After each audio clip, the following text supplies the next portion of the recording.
Hello and welcome to the 208th edition of the Illegal Motion College Football Podcast. In Nashville, Tennessee, I'm the professor, Matt Perkins. And a stutter and go across the Harpeth River from me here in the Music City, it's our own offensive coordinator, the coach, Corey Burton. Well, Matt, sometimes I put the stutter and go. So I'm excited to be here, though. I've worn an article of Georgia clothing every day this week. So I don't know if you could tell. I don't know if that means I'm excited or not. I think that means you're excited, but I wonder what you could possibly be excited for. I don't know. Who knows? Just maybe the basketball game against Southwest Louisiana Tech University. Institute of Technology. Yes. Well, we can't get started without the third amigo in the second city.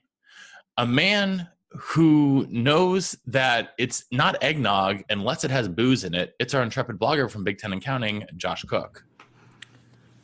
Well, interesting side note about eggnog with alcohol in it. I tried a couple Christmases ago to put in some brandy into store-bought eggnog. Didn't taste good. I think to get the recipe and the mix right, you need to home make eggnog.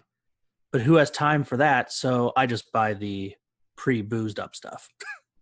Oh, I'm a big fan of, if the brandy's not working right, you can always go down to the Bailey's Irish Cream inside of the eggnog. That's always a nice little a nice little life hack for you right there.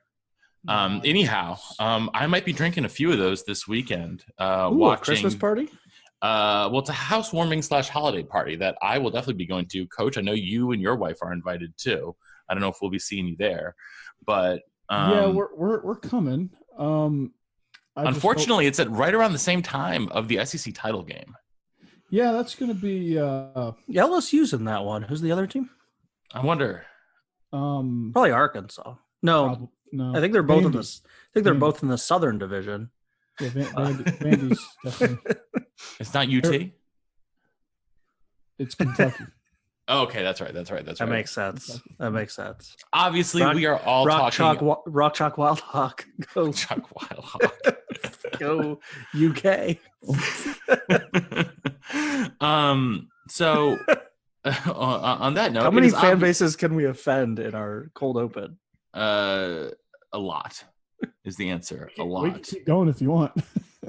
I mean, we before the show even started, we were talking about Liberty making Hugh Freeze richer than he already is.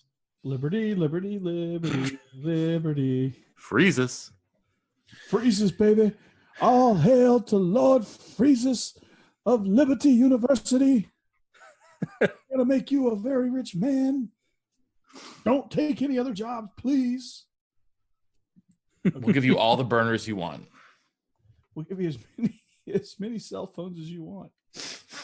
And we have a slush fund for some of those accounts that you will need to charge up. Anyhow, it is championship week. If you guys tuned in earlier in the week, you noticed that we did a Black Monday pod. We will revisit it. We will revisit the coaching shenanigans next week. But for right now, we need to do a brief recap of last week's action and get into one of the most fun Saturdays on the calendar, championship week. Last week, though, was rivalry week. And, Coach, you had a little good clean old-fashioned hate, I should say, down in the state of Georgia, and it wasn't very close. It wasn't very close, and it wasn't very clean either. George Pickens kind of headlined that by slamming a Tech player into the wall at first, WWE style. He'll be suspended for the first half of the LSU game. But yeah, it was a game that Georgia needed desperately. They put 52 points on the board, so that's got to feel good no matter how you do it. Got off to a sluggish start. That's been kind of their MO, but defense did its thing and made sure that the slow start didn't affect them. And then they got rolling in the second half, and once they got hot, they got real hot, and it was good. It was on from there. It was. Well, let's fast forward then to this coming weekend, because you mentioned they'll be playing LSU. Coach, the Tigers are obviously have had one of the greatest seasons in their program's history so far. They are Correct. about a 7-point favorite coming into the SEC title game being played back in Atlanta, Georgia. Coach, what are your thoughts heading into this one? What does Georgia need to do in order to slow down Joe Burrow, Justin Jefferson, and the rest of those LSU receivers, and not to mention their amazing tailback Clyde Edwards-Helaire? Well, I think they're going to have to rely heavily on man coverage. I think they're going to have to put a lot of trust in those cornerbacks and safeties, and really do a good job of with their sub packages and things like that. And their front six is going to have to. They're going to have to stand their ground. They're going to have to defend the run, and they're just going to have to play the defense that they've been playing all year long. And if LSU is going to get points, they're going to have to earn them. And by earn them, I mean 10 play, 11 play, 12 play drive, make them get their yards in small chunks, make them earn every inch they get. And that usually increases the chances of mistakes. And so that's kind of what Georgia has to do to slow them down. Also, a great thing to help slow them down is if Joe Burrow's not on the field, guess what he can't do? He can't score touchdowns if he's not on the field. So Georgia's offense is going to really have to kind of step it up and get first downs. They don't necessarily have to light the scoreboard up. They just got to stay on the field. Yeah, they got to hold the ball. And one of the things that usually helps holding the ball is a good running game. What is the status of DeAndre Swift for this weekend? He's going to be a go. He's practiced all week. He's been dealing with a shoulder injury since the Notre Dame week. So it's something that's he just re-aggravates it every once in a while. But I think he was limited on Monday, and then he's been a full go ever since, and he's a full go. Josh, one of the things that I'm most interested in this game is seeing how Georgia's offensive line, which I think is the strength of their offense this season, goes against the LSU defensive front. Obviously, we know all about LSU's defensive backs between Grant Delpit and Derek Stingley Jr., and they always have great linebackers, but the defensive line is I'm not going to say it's weak, but it's probably the weakest part of their defense. Do you see that being a potential issue for them this weekend? No, I think Georgia's offensive line matches up great with LSU's. LSU's biggest weakness is their defensive front. Yeah, that's what I'm saying. So is that going to be LSU's downfall this weekend?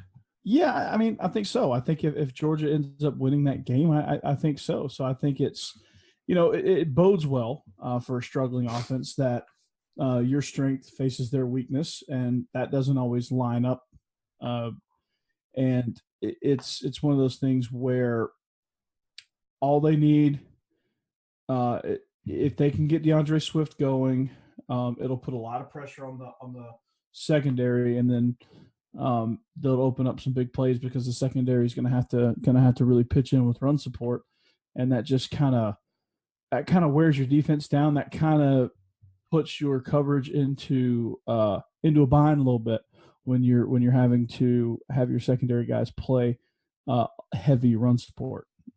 What makes a great defense is when you don't have to involve those secondary guys too much in run support, and that can be an avenue for Georgia to get some yards, get some points, and more importantly, win the field position battle.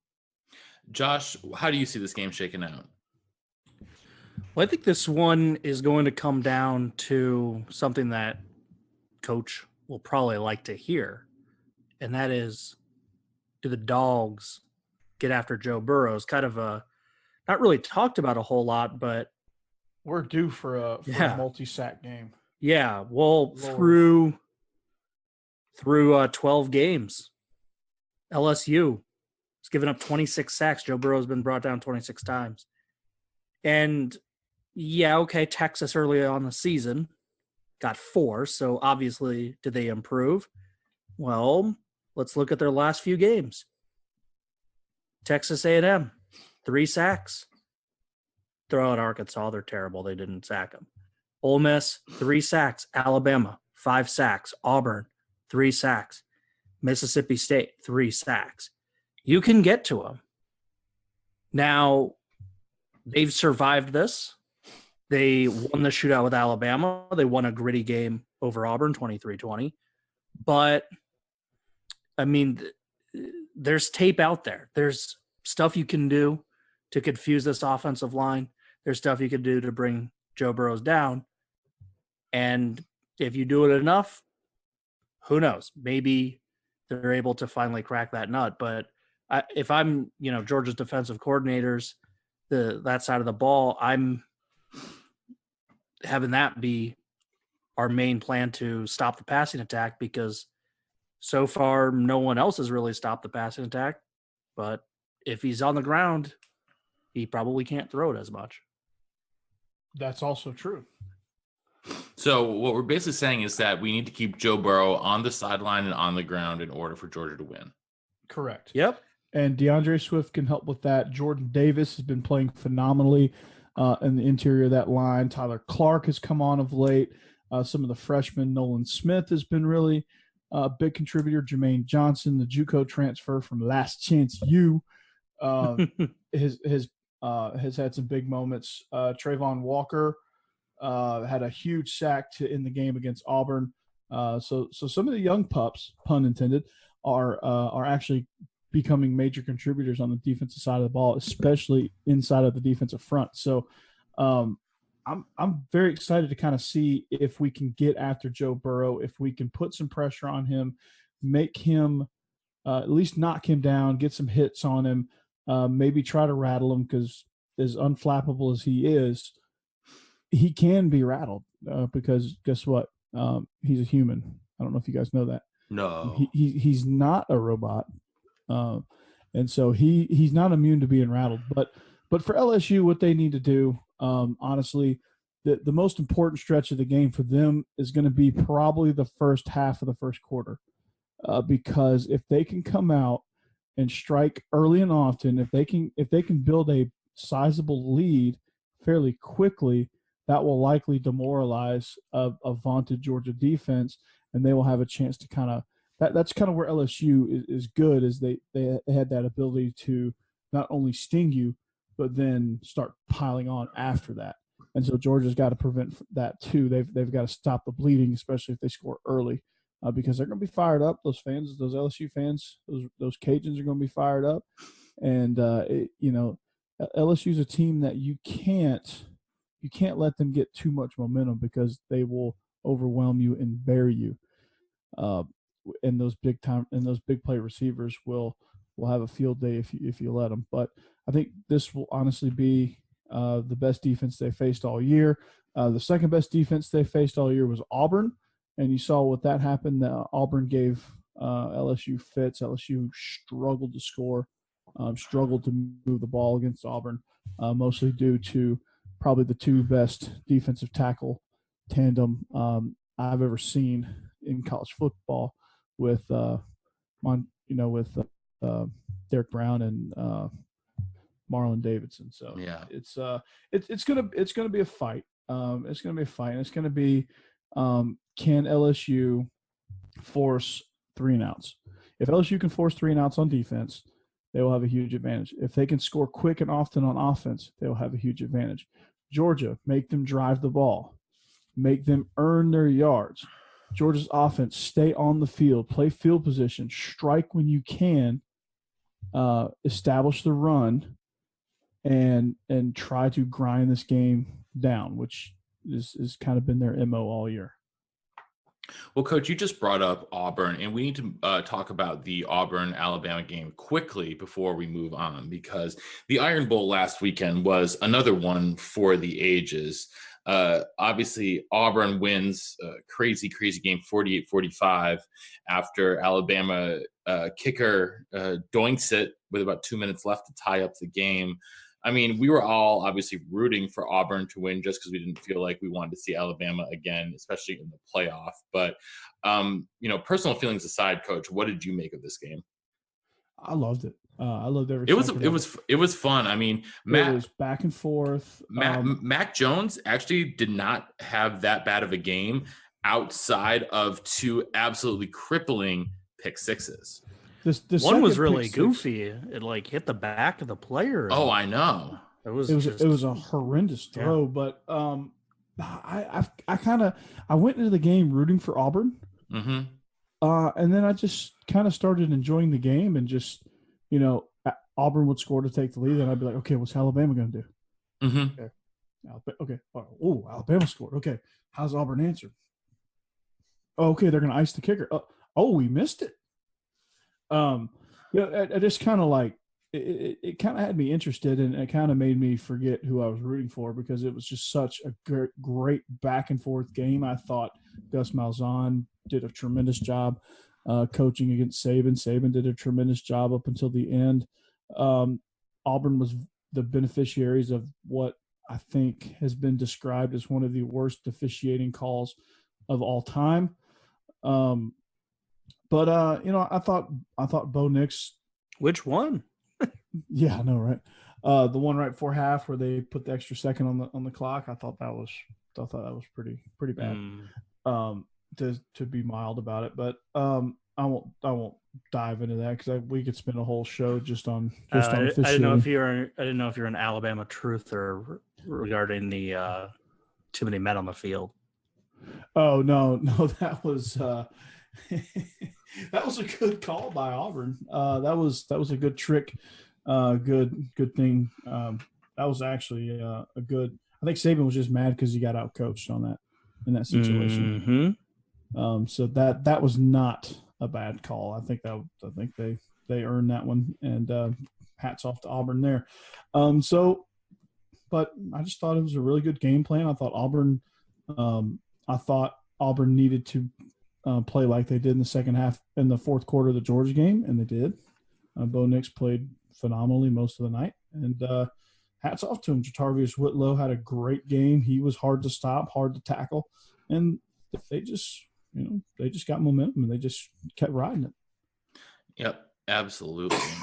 That was a lot of fun to watch. Another game that was pretty fun for this past weekend was Memphis Cincinnati, and they're going to play again this coming weekend, because of course it's always fun to have teams play each other on back-to-back weekends. This will be the American title game, and it's being played at the Liberty Bowl. Cincinnati has to head to Memphis 2 weeks in a row now. That's a little bit interesting. Luckily, they're not too far from each other. Last weekend, Josh, we saw Memphis, win. It was kind of close, 34-24, but it was still it was a fun game, and Memphis looked like the better team. Do you think that they saved enough? One of the questions you asked me on our preview show was if you sort of saved some plays for the title game. Do you think they saved enough, or do we think that Cincinnati is going to bounce back and win the conference title?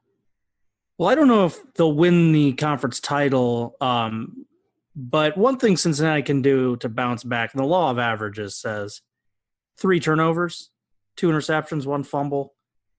Got to clean that up to even have a chance. And the fact that they only lost by 10 points and were playing really hard and almost came all the way back from a 14-point deficit after the first quarter speaks volume to how good this Bearcat team can be when they're not shooting themselves in the foot. So that's one thing to clean up without winning the turnover margin.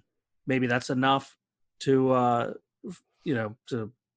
create some fear for those Memphis Tiger fans. But I do think Memphis just looks a little faster. Looks like offense comes a little easier to them. Mm-hmm. Doesn't seem like they're grinding as much. So I would pick Memphis to win.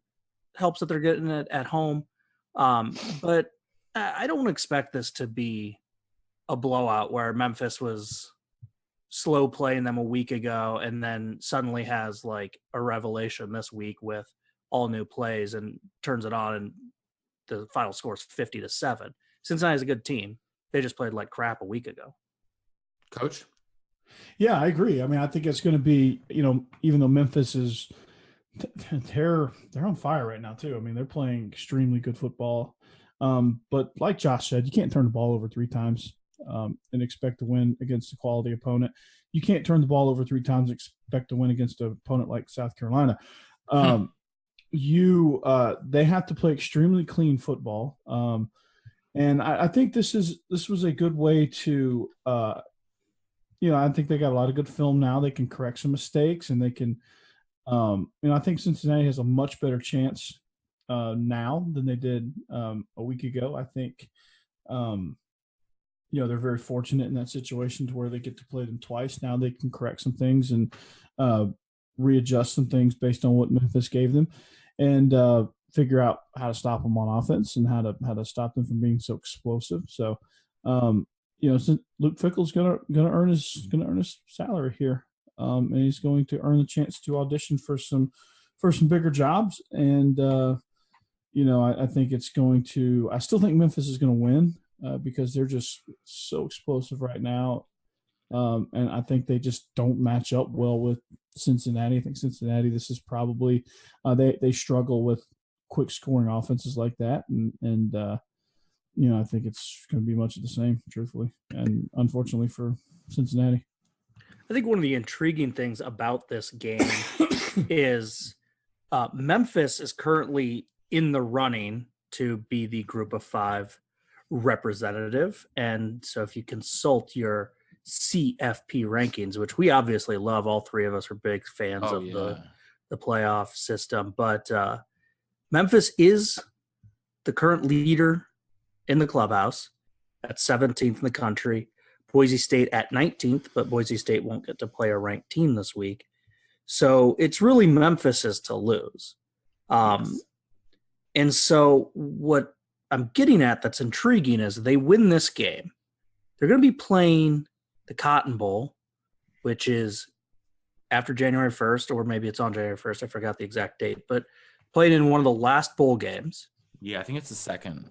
If you're Florida State or Ole Miss, do you wait that entire time, or do you make an offer and hope that Mike Norvell is a Brett Bielema level a-hole of abandoning the team right before their biggest bowl game in school history?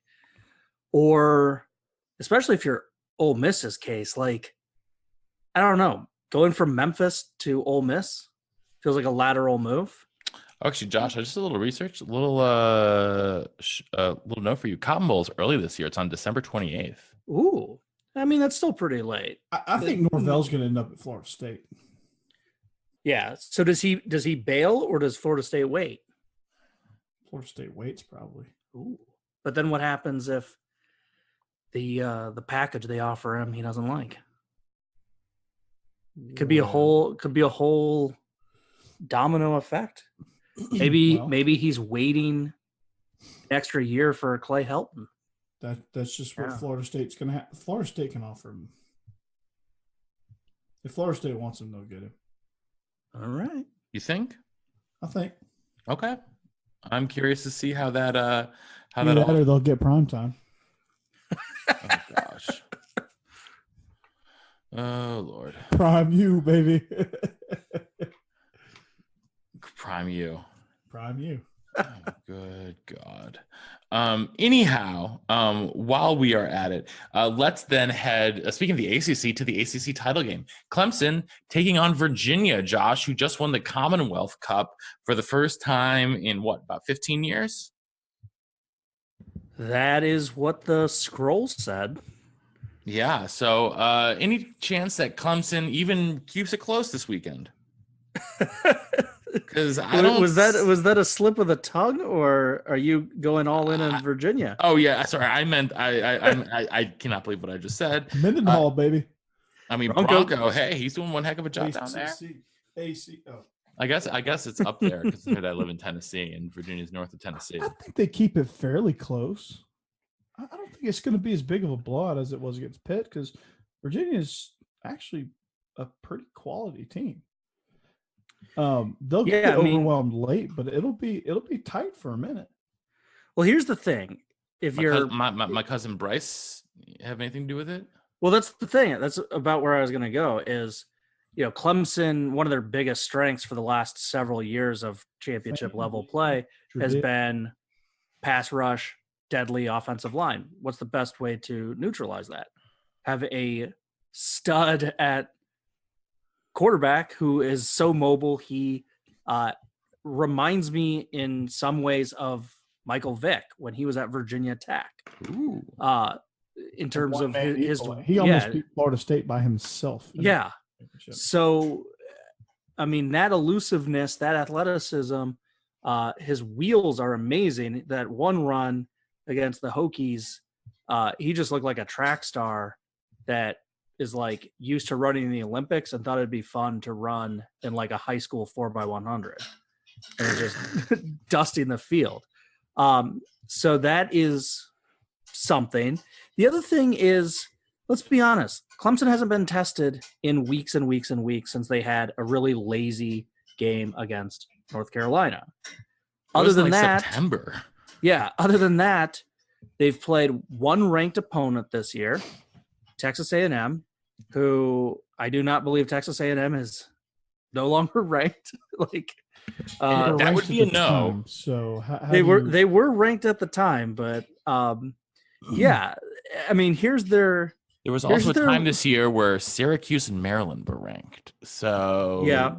So I mean, and then not only that, but you just count the number of bowl teams that they have played: A&M, Charlotte, North Carolina, Louisville, BC, and Wake. The ACC actually has the most bowl eligible teams of any conference this year. But which even is weird because they're the worst. I know, but even with that, they only played 6 teams that even made bowl games. Georgia Tech nowhere sniffing a bowl. Florida State didn't sniff a bowl. Wofford, FCS team. NC State, awful. Josh, are you trying to tell me that FCS teams are not bowl eligible? I know. South Carolina somehow riding the Will Muschamp train somehow. This was a bad schedule. They are untested. We don't know their response if Virginia is up by 7 in the third quarter. We don't know what, that will look like. And that can sometimes be scary when you are the, anointed team. Everyone has you in the playoffs. Everyone has you as one of the title favorites, and you just haven't been tested. That can be scary. Coach? I mean, Josh has a point. It's going to be scary. But, you take all that and you say, okay, well, yeah, they've played some crappy teams, to put it mildly. But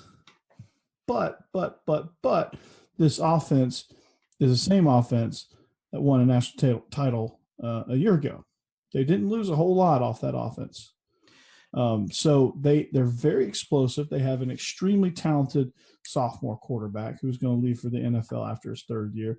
They have Travis Etienne. They have playmakers at receivers in T. Higgins and Justin Ross and Amari Rogers. They're just loaded at all the offensive skill positions. So I find it, even though they haven't really tested, those guys on offense have been tested because they had to go through the playoff stretch a year ago. So it's not new to them, this scenario. Now their defense, I would love to see how they respond to being tested, because a lot of those guys are new, especially the D-line and a couple of linebackers, because they lost a lot to graduation and the NFL draft. So the defense is actually what I'm more worried about with Clemson.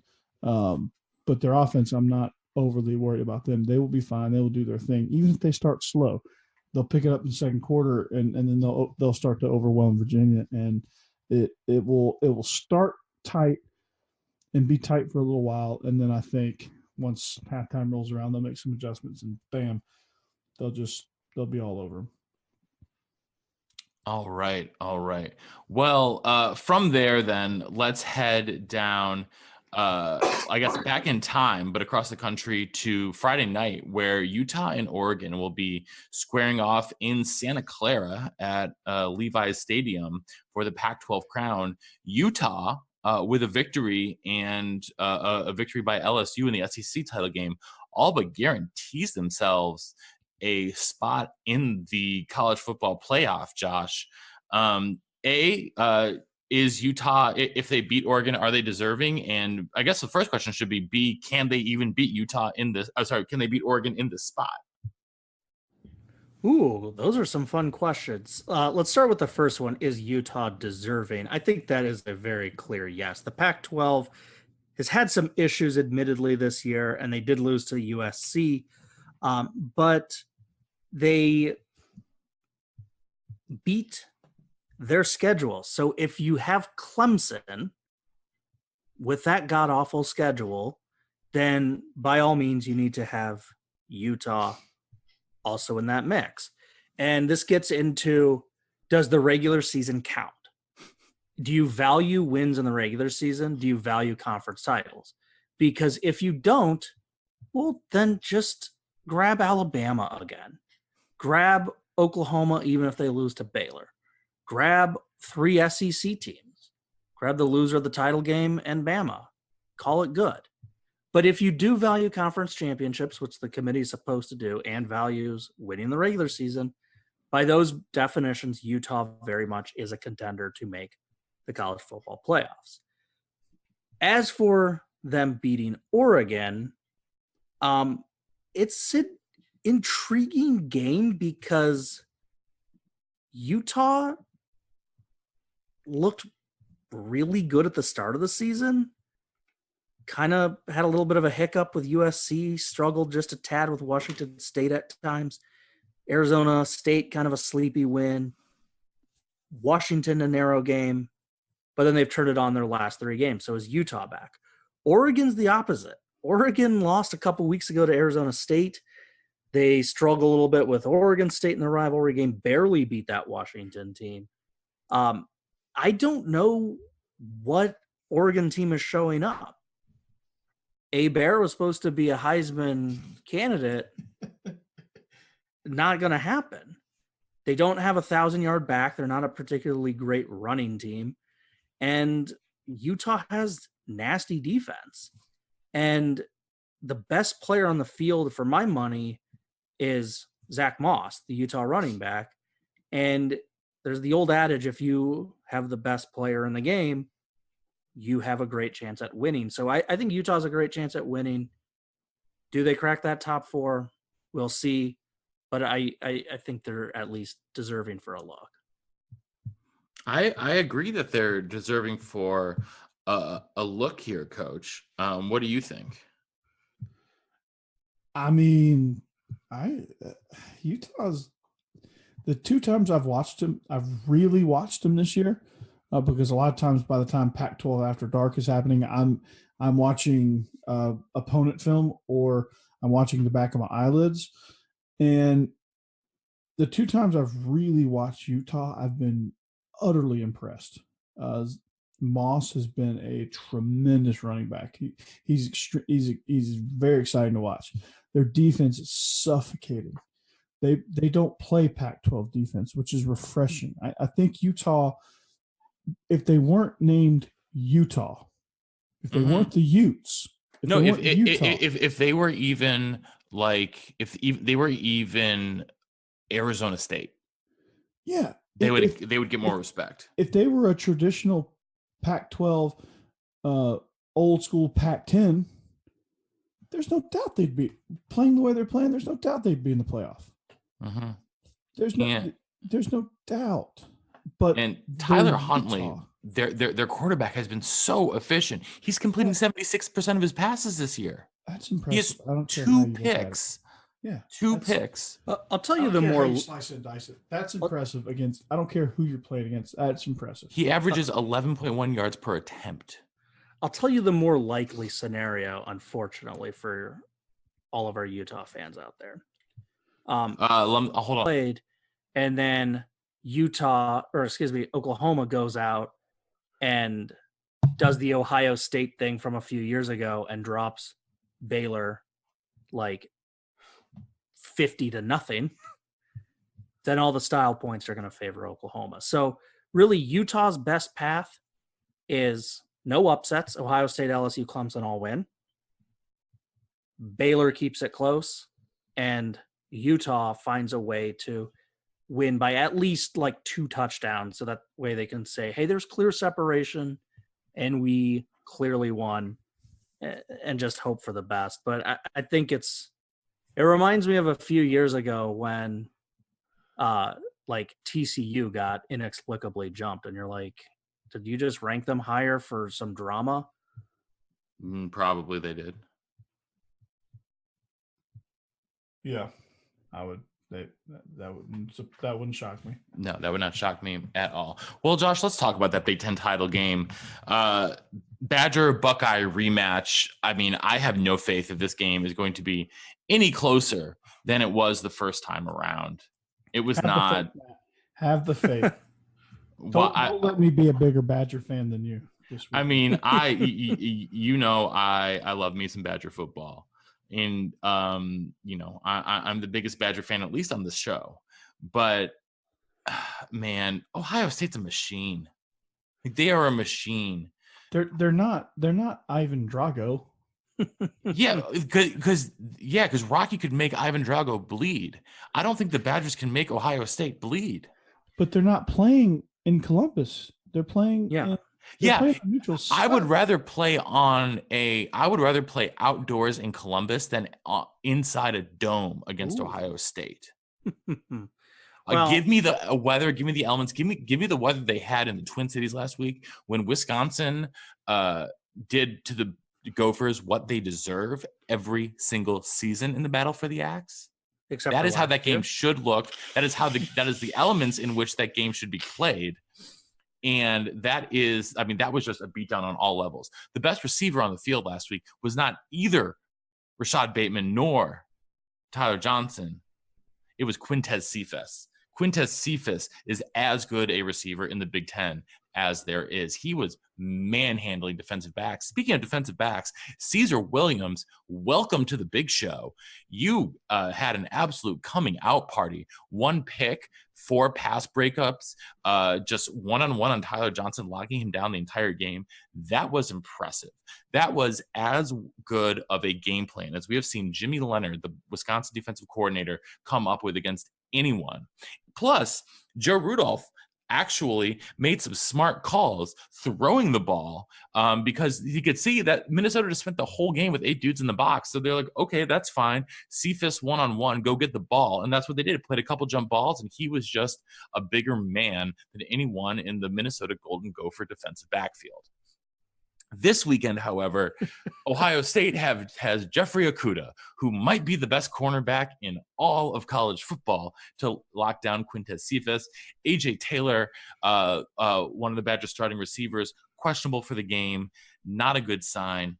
But receiver, strangely enough, might be the position that Wisconsin has the most depth at right now.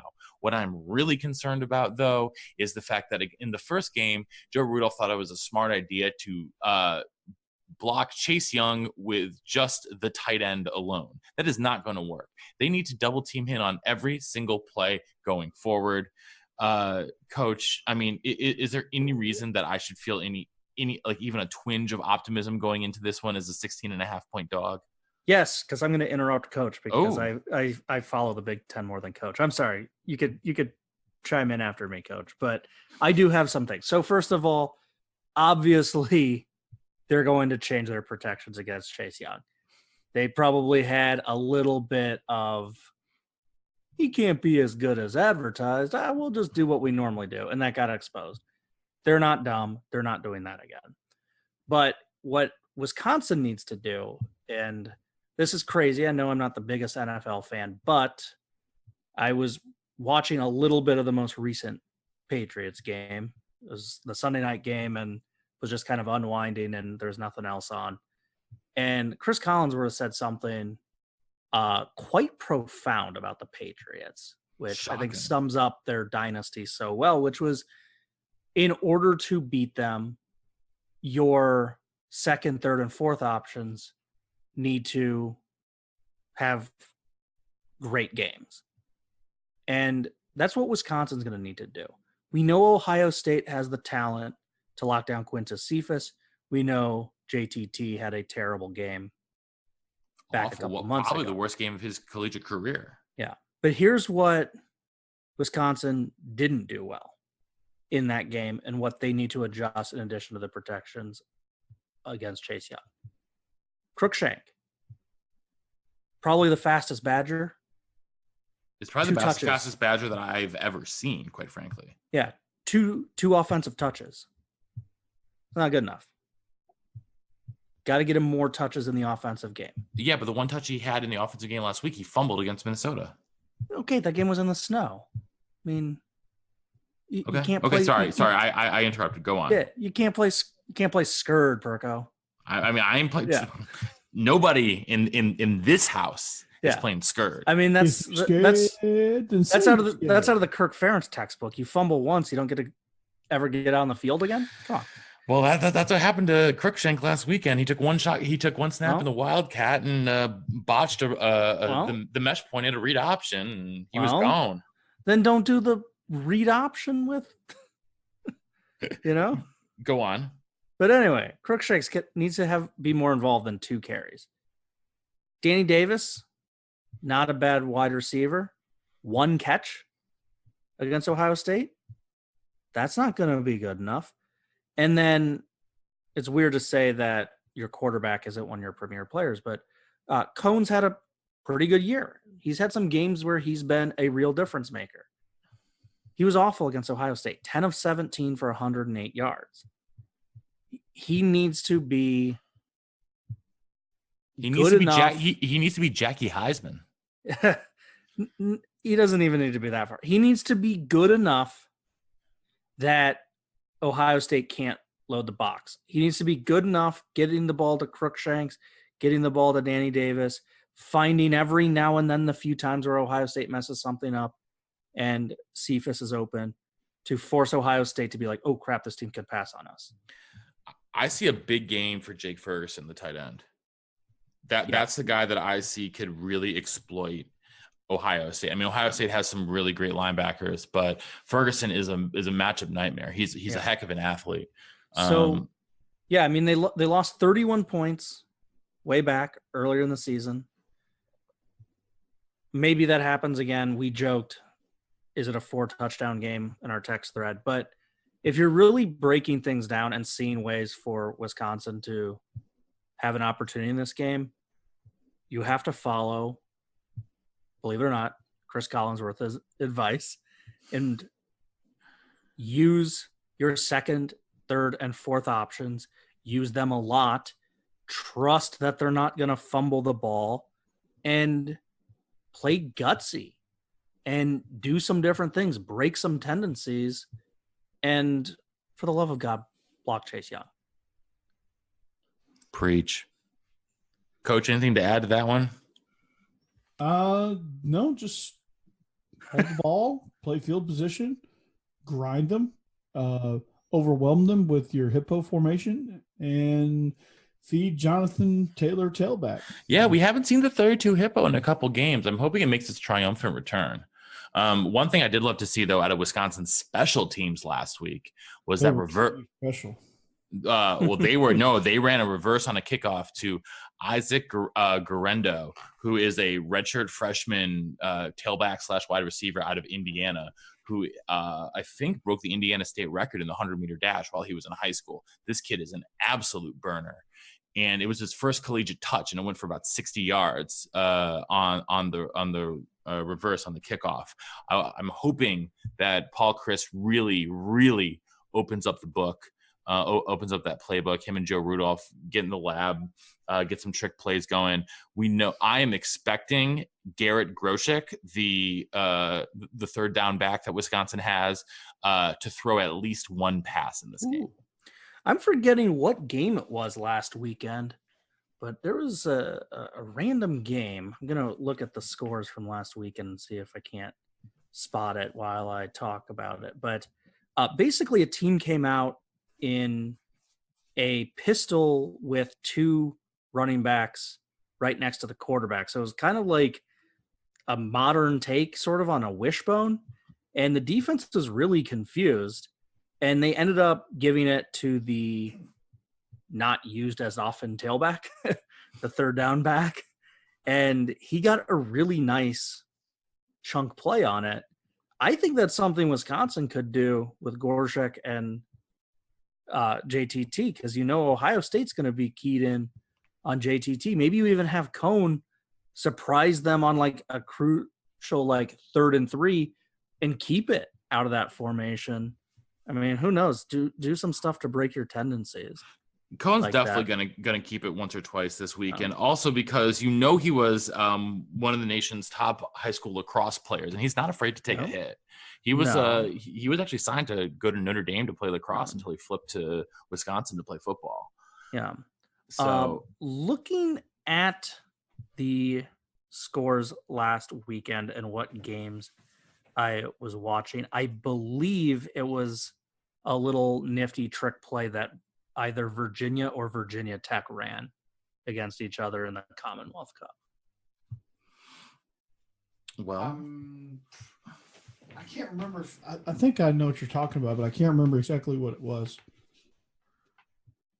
But yeah, it was a play that I hadn't really ever seen other than when you watch like old Veer offenses. Coach, you running the single wing at all these days? I did. I had a single wing type formation. All right. Well, a school that definitely does not run the single wing, that would be Hawaii.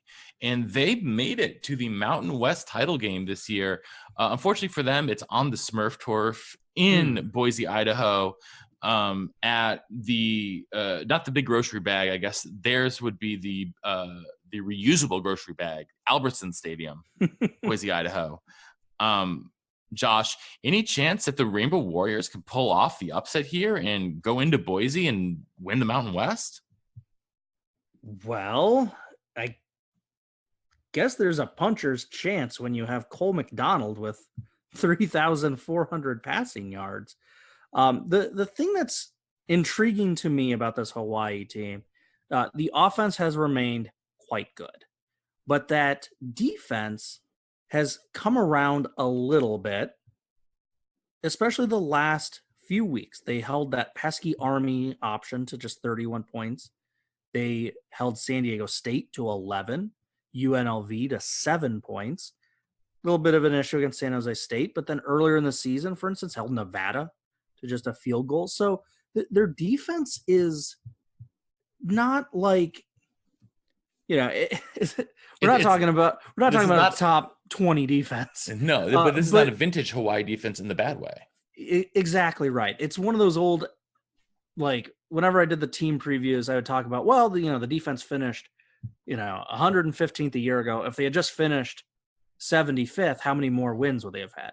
That's what that's what Hawaii did. We're not talking about having a leap where suddenly they're the 85 Bears, but they're not inept anymore. So with the little bit better defense and that offense, yeah, I think you have a puncher's chance. I think the other thing with Boise State is this isn't the dominant, world-beating Boise State, like lock them in to win every game. They've had a marvelous season. 11-1 is great, but it's been a little bit of a grind. They lost that BYU game. They really struggled a week ago against Colorado State. They nearly lost to Wyoming. They also had a shootout with the San Jose State team, by the way. I don't know how the San Jose State team played so competitively against the two teams in the Mountain West title game, despite going 2-6 in conference. That's funny. But yeah, I mean, I think the other aspect about this Boise State team, by the way, they also struggled with Marshall in a 14-7 win. But I think the other aspect about this Boise State team is in the past, they've knocked off multiple ranked teams. They played the epic game to start the season, and they did have that, except it was at Florida State, and Florida State turned out to be a pile of crap. So this Boise State team just doesn't feel like the Fiesta Bowl teams of old. They're a really solid team, but I think they are beatable, and some of their close calls this year, as well as losing the one game to BYU, attest to that. So Hawaii's got a puncher's chance. I also believe Hawaii is one of those teams that's already had their bowl picked. They're already in a bowl schedule. Are they really? I believe so. I believe they're already locked in for the Hawaii Bowl. I mean, that makes sense. Which is intriguing because they, if they win this game, wouldn't they go to a different bowl? How does that work? Don't think so. I think that they have I think they have some clause that unless it's a New Year's Six, they go to the Hawaii if they're bowl eligible or something like that. I got to apologize, you guys. This is mea culpa. I double checked my notes just now, and I realized what I did. There is the Hawaii Bowl that already has BYU in it. So I knew that the Hawaii Bowl had someone assigned, and I had a little moment of cross-wiring where I thought Hawaii was the team in a bowl. Unacceptable. I apologize. I will now commit Harry Carey.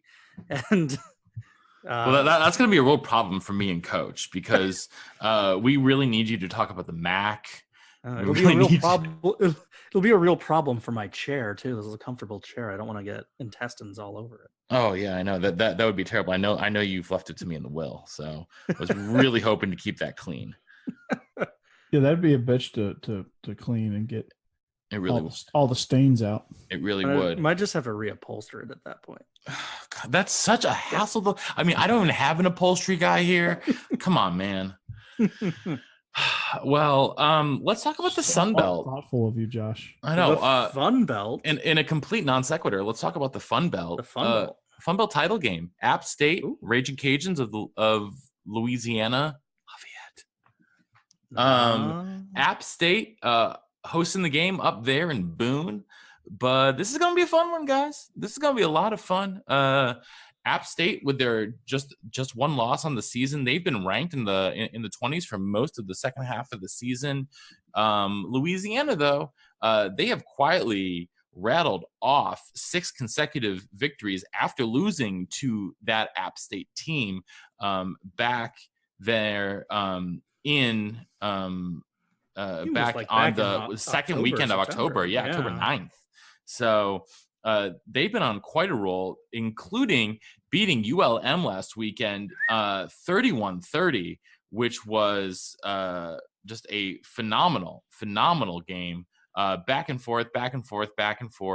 Finally, 6.5 minutes left in the game. The Raging Cajuns kicker put them up 31-30, which ended up being the winning score in the game. But this weekend, though, is going to pit 2 teams that both have, are both pretty well-rounded. Coach, do you have a lean on this one? Is there a chance that Louisiana can, pull off the victory on the road? I mean, I would like to say yes because it would make for an exciting football game, but App State is they're a different animal at home. And I think it's, man, I think they're just too good. I think App State is a team that took down the mighty Gamecocks in South Carolina. Something Georgia couldn't do. That's 2 South Carolina references I've made this show. I think I made one about Will Muschamp. And so, yeah, is this Gamecock Central? But no, App State is just talented all over the field. And that goes a long way in these group of 5 conferences, and I think they do a good job recruiting. I think they do a good job of coaching those guys up. And I think the program, it just speaks volumes of where the program was when Satterfield left it, when he went to Louisville. Yeah, I agree with Coach. App is another animal. This is going to be tough, but I love to play devil's advocate. So I'm gonna give you some reasons why Raging Cajuns not only will hang around but can potentially win. We talked about Hawaii not being like an amazing defense, but have improved a little bit. Louisiana is one of those teams with a damn good defense. They're giving up just 17.8 points per game, and you sort of saw that back when these teams met previously. App was held to 17 points. It was a real grind for the Mountaineers. What didn't go right in that matchup for Louisiana was what they like to do on offense, which is run. They are a pretty good running team, 6th in the country, 274 yards, rushing per game. Well, they only had 123 in that matchup. And that kind of destroyed everything they like to do, which is be a time possession game. Well, they only had 25 minutes of possession. They like to string drive togethers. Well, they were 4 of 13 on third down, 0 for 2 on fourth. So if you're Louisiana, you need to have your defense play lights out just like they did back in October, but they need that running game to get going a whole lot better than it did. I know it's going to be tough. App State also has a really good defense. They're great at home. But this is one of those cases where it wasn't a blowout last time they played. So I don't think it's like Wisconsin where they need to break tendencies. I think Louisiana needs to do what brought them here, but just do it a lot better and find ways to make things better than they were back in October. Still probably not going to be enough to win, but I think the Raging Cajuns make this a fun game. Speaking of rematches and title games, Big 12 title game is going to pit Baylor and Oklahoma against each other. If you remember a couple of weeks back, Baylor hosted College Game Day. They had a big old lead on the Sooners going into the second half, but Oklahoma ended up prevailing 34-31 after being down 31-10 at halftime.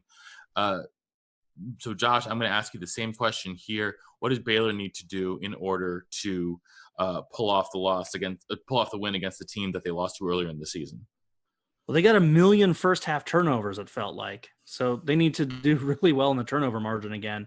But then in the second half, they totally turtled. They got to find a way to stay aggressive. They stopped running the ball in the second half and were just doing a bunch of passes. So they got to figure that out. They need to trust their players. I remember that Oklahoma game, their first run of the second half went for like 30 yards, but the kid got popped and fumbled. They didn't hand the ball off to him the rest of the game. And like, that's just plain scared. Like but the big thing is they're going to need turnovers. The only reason that game was close or they ever built that lead in the first half was Oklahoma was sloppy with the ball. Coach? I think that if Oklahoma does not spot Baylor a 31-10 lead with like a gajillion turnovers and they take care of the ball and do what they do, they'll be just fine. Baylor's not used to being in these situations. Matt Rule totally panicked last time he was in this situation. They did not know what to do. They just looked shell-shocked and like, oh, my God, we're up. Oh, we got to hold on to this lead. We can't let it go. Oh, no, what do we do? Oh, crap. We're like, oh my God, we're winning. Yeah, we're winning. They just ran the gamut of emotions, and they were so excited and then so determined to not lose it that Oklahoma's like, no, okay, 31-10. Okay, all right. Well, Jalen, you want to get this one? Okay, yeah. Okay, all right, Jalen, you go get this one. Okay, all right. CD. Okay, CD, you got the next two. Okay. Well, they didn't even have CD in that game. That's the thing. That's what makes me think that Oklahoma is just going to absolutely wipe the floor with them in this one because they didn't even have CD Lamb against Baylor, and they still won. And CD was like, you know what? I ain't playing, but Jadon, you got these. And they just – it's unreal. Like, they would pan to the sideline, and every single person on that Oklahoma sideline was stone-faced. No panic. Lincoln Riley was not screaming and ranting and raving to anybody. He was it was just like the game was tied 0-0 the whole time. And that's what you got to have. Because in the Big 12, there are wild point swings, not springs, but swings.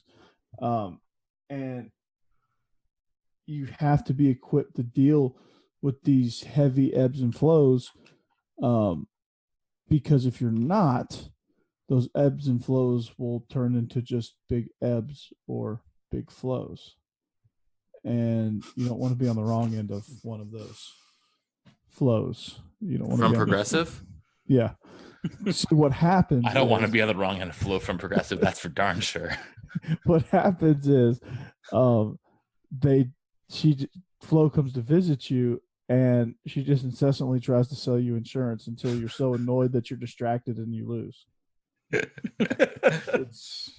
Yeah. and she berates you too when you don't choose motorcycle insurance too. It's crazy. Oh gosh. Well, speaking of distracted, I'm probably gonna be distracted and not watching a whole lot of the MAC title game because 7-5 versus 8-4. Even though Central Michigan, it's one of the best stories in college football this year. The Chips. The Chips, after what 1-11 last year, something like that. Miami's not a bad story themselves. They've had some lean years. Miami's had the best defense in the MAC this year, but it's gonna be. I imagine it's going to be a relatively low-scoring affair in Ford Field on Saturday at 11 a.m. Central. Josh, what do you think? Yeah. What I'm a little concerned by is, me, I like to look at the schedule and that you do. And be like, oh, who's coming in hot, who's coming in slow. Well, Central Michigan, they've lost once in the last 7 weeks.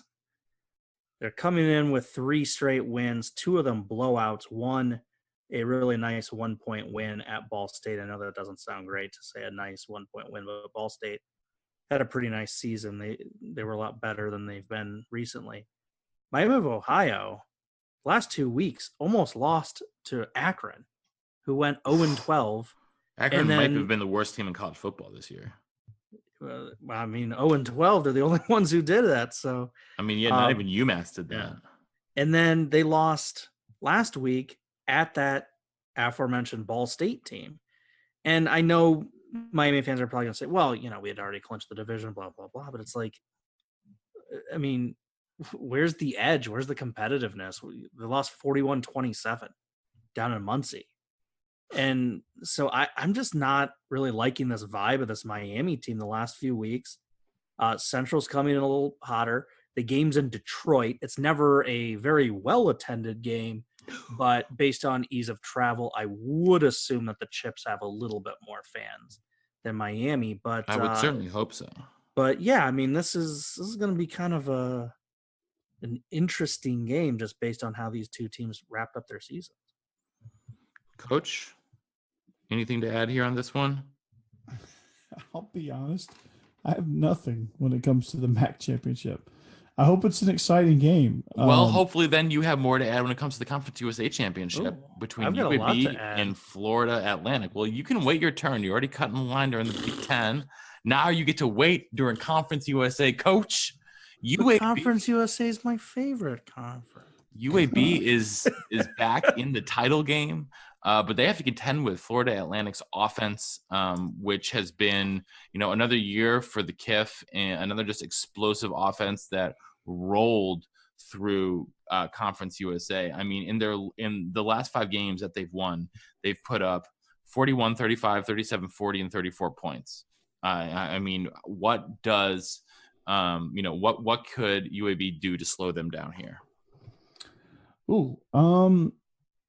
They're going to have to get pressure in the pass game. They're going to have to disrupt the run game. They're going to have to keep Florida Atlantic.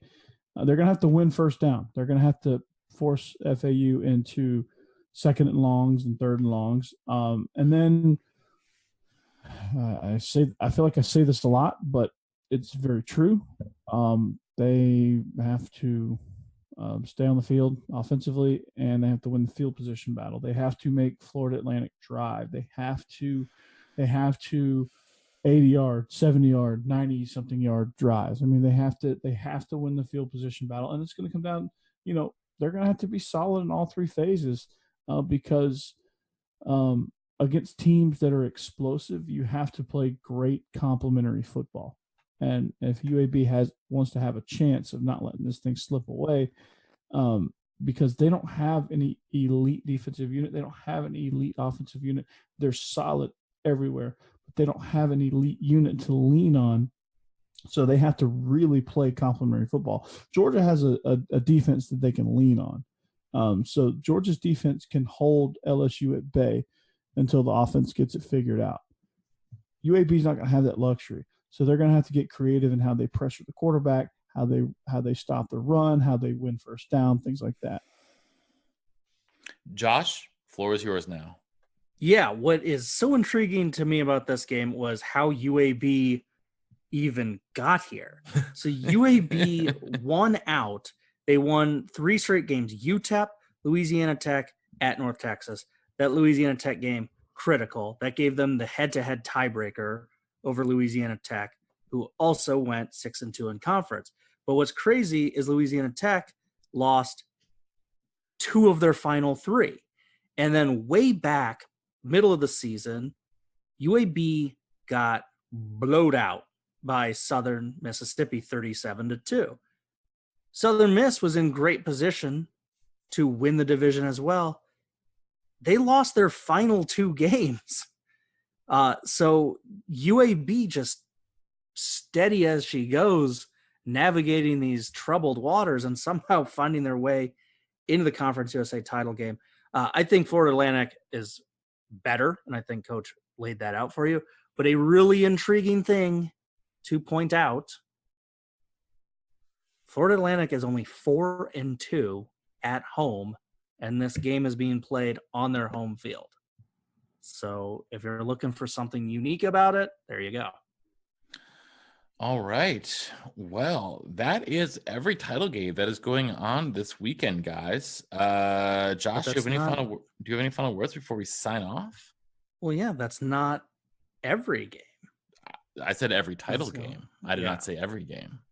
Yeah, because, I mean, are we doing an Army-Navy preview? We'll do an Army-Navy preview from now? Yeah, we'll do an Army-Navy preview next week. All right. Before the game kicks off. Shall we talk about our good friends down in the FCS? I think we should, because, even though playoffs, because the first weekend of games are done, and now all the seeded teams are going to have to get into the mix. Not a lot of really big upsets last weekend. Josh, Northern Iowa, your Purple Panthers won. Yeah, I mean they brought a nasty defense in that game. They stoned San Diego 17-3. Defense is portable. Maybe they get it done up at the Jackrabbits. We'll see. It's a conference game. It's a conference game. James Madison is incredible, which kind of we've talked about because they are the overall 2 seed. But I thought Monmouth looked really good against Holy Cross. So, maybe there's going to be a crazy blow your bracket up, rip them all up. You were out of the office pool upset there with Monmouth. Who knows? Well, we were all on that Austin P bandwagon, and they backed up the truck 42-6 over Furman. Now they get to travel to the capital of the Golden State, Sacramento, this weekend to play an upstart Sacramento State team that's seeded 4th. But you got to like the way the Governors are looking, Coach. Yeah, I mean, I expected them to do well, but not that well. 42-6. The most fun game of the weekend, though, might have been might be onto something. Southeastern Louisiana versus Villanova. It's a basketball game. 45-44. Southeastern Louisiana wins this one. It's a Wisconsin basketball game. Yes. That don't get me started on Wisconsin basketball. They are so bad. They are so bad. Anyway, in this one, Southeast Louisiana scored a touchdown with under 3 minutes left to go up. They were down 38-44, and they to go ahead 45-44. But man, this was an absolute wild game. But this coming weekend, Josh, which seeded team do you think is most likely to be upset? Well, I do think Austin Peay's intriguing because they looked really, really good. Kennesaw is a rock steady program heading out to Weber State. I think there is something, though, about Northern Iowa and their portable defense playing a conference foe. So I'm going to be a homer and say, if you're looking for an upset, go with UNI. I picked South Dakota State to make it to the title game, so I'm going to be differing from you on that one. Coach, what about you? Who do you think has the biggest chance to upset one of the 8 seeds this weekend? Kennesaw. Kennesaw over Weber. As much, taking Austin Peay out of the mix, I'm going to go with Illinois State. Ooh. They play the lowest ranked of the 8 ranked teams, Central Arkansas, but Redbirds. that defense pretty darn good. We've seen Illinois State pull off some upsets against FCS teams and FBS teams, I should say, recently. Don't be surprised if Illinois State heads down there and pulls one off. I'll tell you what to look out for. Central Arkansas, they play with that purple and gray field. Yes, it is not the prettiest of sights. No. There is one last game in the FCS rank that we should probably talk about, unrelated to the playoffs, but that's the SWAC title game. Yep. Absolutely. Southern and Alcorn State meeting up in Alcorn, Mississippi yet again. This is a rematch from earlier in the season that Alcorn won. But Southern's still a really good team. They were co-champions with the exact same record. So kind of an interesting battle. Looking at the stats from their previous game, Alcorn couldn't do a damn thing offensively and lost 27-13, 75 rushing yards on 27 carries. Oof. They played 2 quarterbacks, generated 209 passing yards between them and 2 picks. Oof. So not a banner day for the Southern offense. So if Southern can get their ball moving a little bit and put some points up, I think they can hang in this game a little bit more. But certainly going into Alcorn's not going to be easy. But that's always a fun one with the bands and the I think it's one of the few games that you could say they know it's not a national title. They know it's not is college football playoffs, but damn, they play with pride, and it's going to be a fun one. And certainly find some time to check it out at 3 p.m. Central Time on ESPNU. Yeah, there are no other games possibly going on then. It's called setting up 2 TVs. It's called having the jump button. I mean, I hope Ashley and Tim have about 6 screens going. So, Matt, I'm gonna need you to work on that. I will. I will. Tim's already said that they're definitely going to have the Memphis game on because Ashley's family are all Memphis fans. So I'm gonna get the SEC championship game going on another TV, and we'll be okay. You and I will just go to the upstairs TV where no one else knows where it is, and we can hide out, avoid everyone else, and watch football. So I think that's going to do it then for us here this weekend, or actually not this weekend, but for tonight on the Illegal Motion College Football Podcast. So on behalf of our own offensive coordinator, the coach, Corey Burton, here in Nashville, Tennessee, and our intrepid blogger from Big Ten and Counting, Josh Cook, up there in Chicago, Illinois, this is the professor in the Windy City. Not in the Windy City, the Music City. That's me. I am losing my brain tonight. Well, saying so long and see you next time. Maybe I'll be in the Windy City next time you see me. Who knows?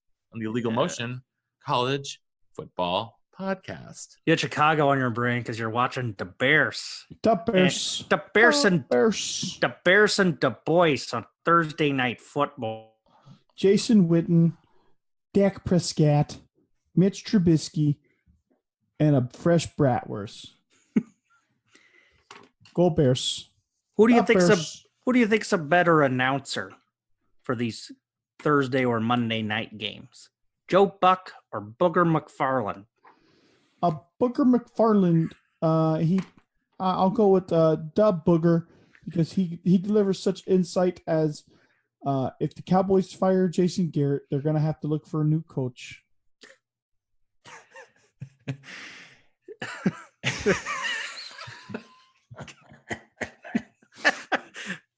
Question. Well, Booger McFarland. Booger McFarland just blocked you on Twitter for that comment. Sorry, Booger. I had to.